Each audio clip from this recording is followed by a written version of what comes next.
Hello my bookworms, welcome back to my channel. My name is Sydney and today's video will be a tag challenge which involves book recommendations based off of cocktails.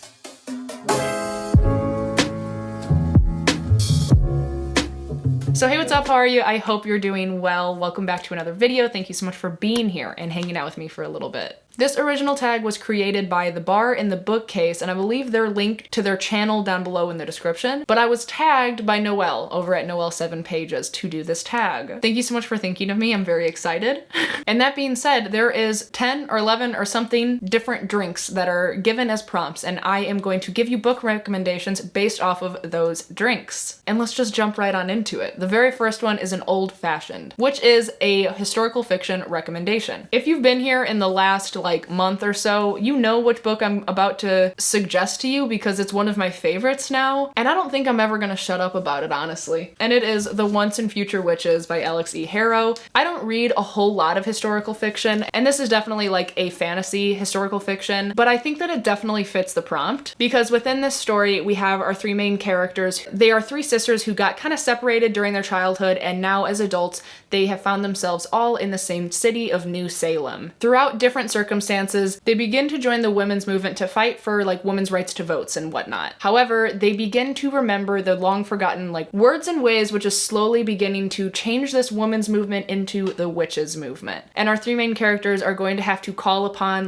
the most ancient long lost magics, draw new alliances, and heal their bond within each other in order to survive. This book has a lot of LGBT representation as well as some really strong women feminist power, and of course the witchy vibes are on point. The atmosphere is fantastic. If you could read this while it is fall outside, that is the best time to do so. It is stunning. The next drink on the list is a Sidecar, which is a strong supporting character, and this book I was going back and forth because I feel like there are a lot of options for this, but I really want to choose this book because I think that it can fit, and that is Honey Girl by Morgan Rogers. I really loved reading this book, and our side character, our secondary main character, I guess you could say, is definitely strong and very interesting, and I love her. She's one of the reasons that I love this book so much. Our main character is Grace Porter. She had just finished her PhD in astronomy, and so her and her friends went to Vegas to celebrate, and Grace is not normally the person who would drunkenly marry a random woman that she meets that night, but she did exactly that. And this woman that she married is Yuki Yamamoto, who is the strong supporting character that I am talking about because I love her. Yuki Yamamoto has this podcast that she created and she does every single night, I believe, and it airs in the middle of the night. And it's just a very relaxing, poetic style of podcast, almost like a stream of consciousness thing for her. Or maybe a journal of her thoughts and a way to create discussion between her and her listeners. And just the little tidbits that we get of that podcast in here made me also fall in love with Yuki Yamamoto.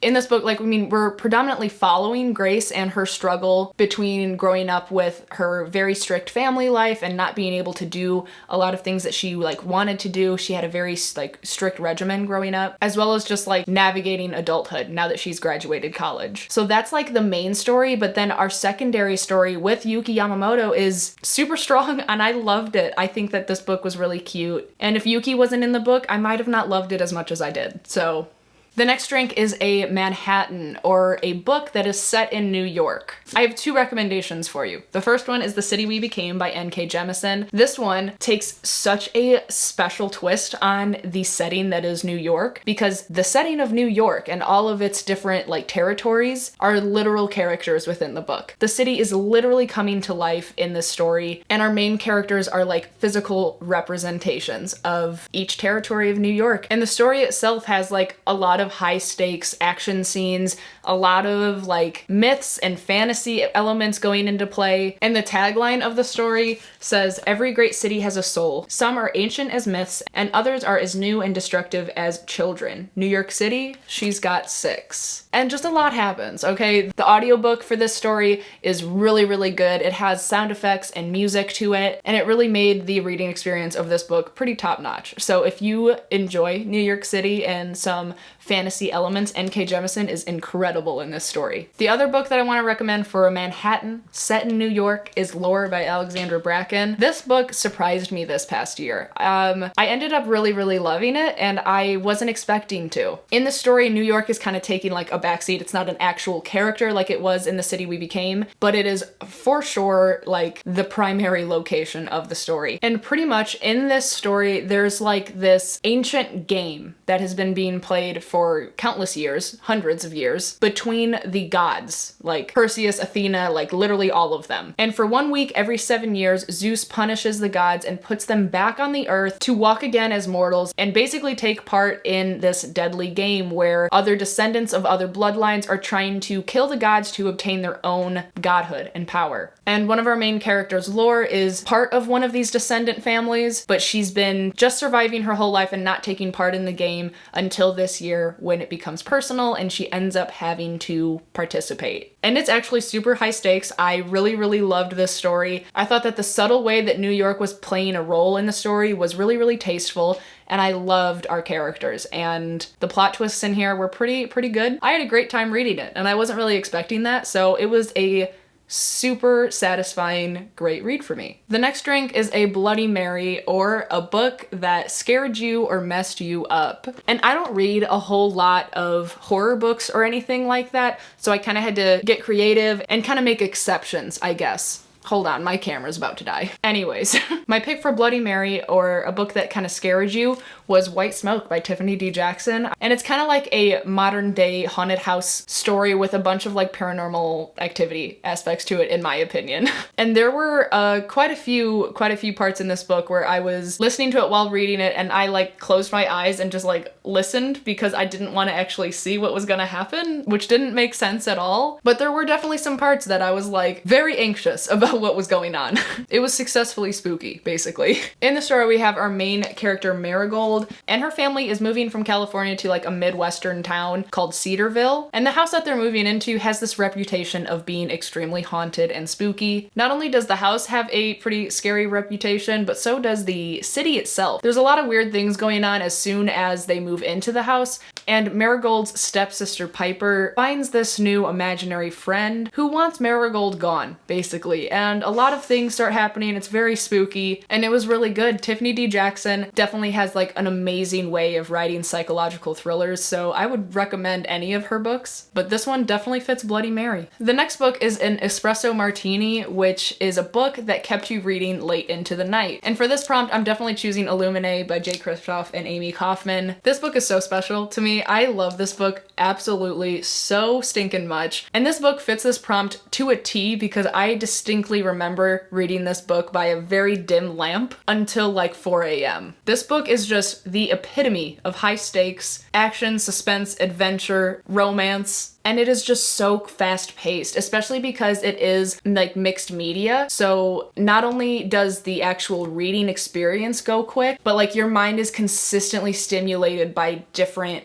ways of taking in information. It is a space opera book in which our main characters are Katie and Ezra, and they are at school one day and they ultimately, like they just broke up. But then soon after, their planet starts getting attacked by some outside people. And it's absolute mayhem. Katie and Ezra and the whole population are trying to get on these other ships to try to evacuate the planet itself, and they end up getting off successfully, but on opposite ships. These two ships, as well as the enemy ship, are in like a giant space race to try to get to like their end goal, etc. And literally so much happens. There is so much at stake. There is so many incredibly interesting and action-packed things that go on. If you like sci-fi or mixed media, or you think that you could, I would definitely recommend giving this book a shot because it was the first like real sci-fi I think I read, as well as the first mixed media book I've ever read, and it was just incredible. Absolutely incredible. The next drink is a Sazerac, which the prompt for the book is a book that left you disoriented. and boy, do I have the perfect book for this prompt. I know I've talked about it a lot on my channel, but I mean, this is the book for the prompt, and that book is Catherine House by Elizabeth Thomas. I read this book in a day, and I listened to it while reading it. This book has a very big, like, cult hive mind mentality type feel, as well as like gothic, atmospheric, all of the things. There is like chanting going on within the story, so hearing that while reading it, like, I was literally being hypnotized while I was reading this book. And I read it in like one sitting. When I finished the book, I just sat there. I sat there and had to go decompress for an hour before I was even able to update the vlog that I was doing. Because I was like beside myself. My mind literally felt like I was at Catherine House, and I was having a very hard time realizing what reality was. Catherine House is a school that has a insanely selective admission process, and if you are lucky enough to be admitted, you have to give up basically 3 years of your life, summers and all, no contact to the outside world, and just live and experience Catherine House. Without going too much into detail, because this book, the plot is a little bit messy, and I think that just letting it take you on its journey is the best possible solution. While listening to it, if you can, that'd be incredible. But a lot of weird things are going on in Catherine House. Culty and gothic and creepy and just strange. And it is phenomenal and disorienting. The next drink is a Long Island iced tea, which is a book that is doing too much, and bonus points if it works anyways. So my obvious choice for this prompt would be Bunny by Mona Awad, because this book is too much. It does too much, and it is absolutely phenomenal. Insanely strange, weird, all of the things. It's too much, and it's perfect. I don't want to keep mentioning the same books that I always talk about, so this is the real answer for doing too much, but it works out anyways for me. But another book that I would love to mention for this prompt would be Night Bitch by Rachel Yoder. This book is strange, to say the least, but I loved it. This book is about a mother who is a mother, but then one day she is quite suddenly and simply something else entirely, and she starts feeling like her canine teeth are growing a little bit longer, and that she has this like tuft of fur on the back of her neck, and she basically is turning into a dog. But now her background is like she's a very creative human. And this book goes into a deep exploration of motherhood, losing yourself, finding yourself within that whole journey, and it is entirely too much. But it is so strangely addictingly good. Again, I have a pretty high threshold for like too weird. I haven't found a book that's too weird for me. And this book it's like artfully strange. And I think that it's beautiful, ultimately, but it's also super weird. So take with it what you will. The next drink on the list is a Negroni, which is a book with a love triangle. And I had a lot of trouble with this one because I don't think that I read a lot of romances that have love triangles, but I Googled it, and The Seven Husbands of Evelyn Hugo says that it's a love triangle. And I have read that, and I would recommend it, so that's what I'm using for this prompt. The Seven Husbands of Evelyn Hugo is by Taylor Jenkins Reid, and it's phenomenal. And in this story, it's kind of like an interview style where Evelyn Hugo has chosen this like underground reporter to tell her life story, and basically like her memoir, like her tell-all of what has gone on in her life. And by the way, Evelyn Hugo is a Hollywood starlet. Like, she's one of the most famous actresses of this time. And so we're just kind of like along for the ride to see and learn her life story. And the title is Seven Husbands of Evelyn Hugo. And obviously within the story, there is a love triangle, at least a couple times, I believe.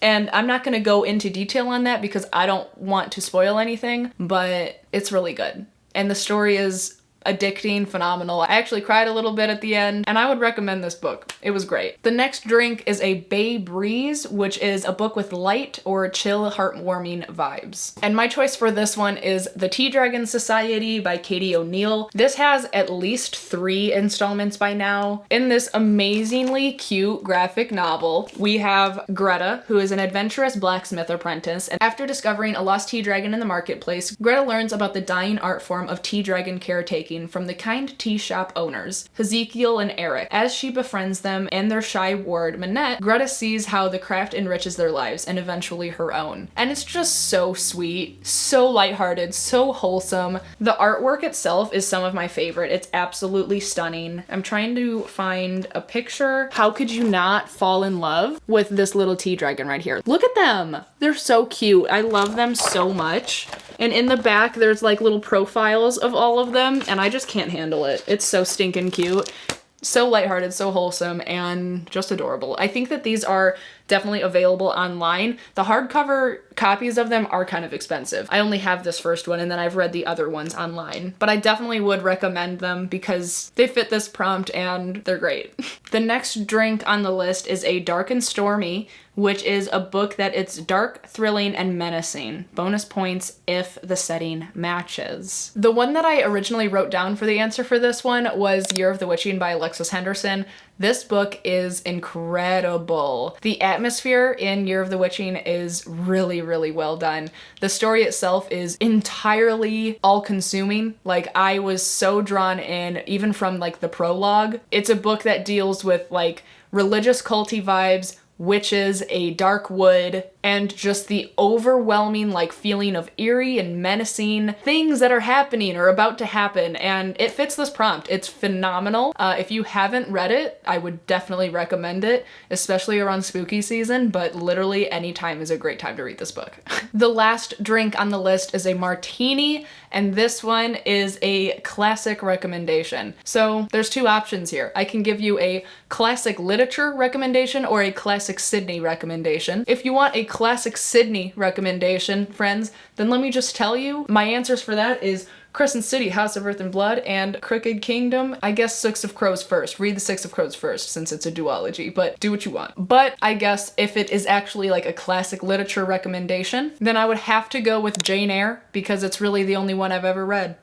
Jane Eyre is phenomenal. I really did enjoy reading it. Jane Eyre really is phenomenal. I had a great time reading it. There was a little bit of a roller coaster while reading it for me though, I guess I will say. There were times that I was like, not really a lot is going on, but then the last 200 pages, I was so into it. It was absolutely beautiful. The writing, obviously it's a classic book, so it's pretty old. However, the writing has held up until this point, and it is still really great. So I guess that would be my recommendation for that one, I suppose.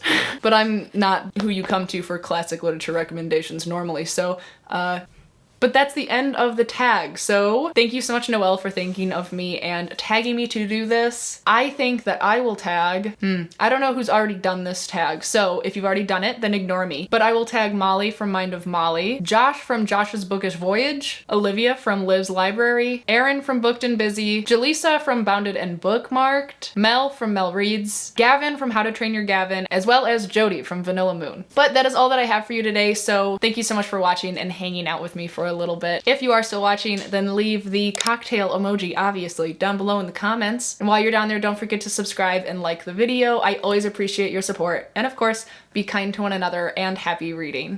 Bye.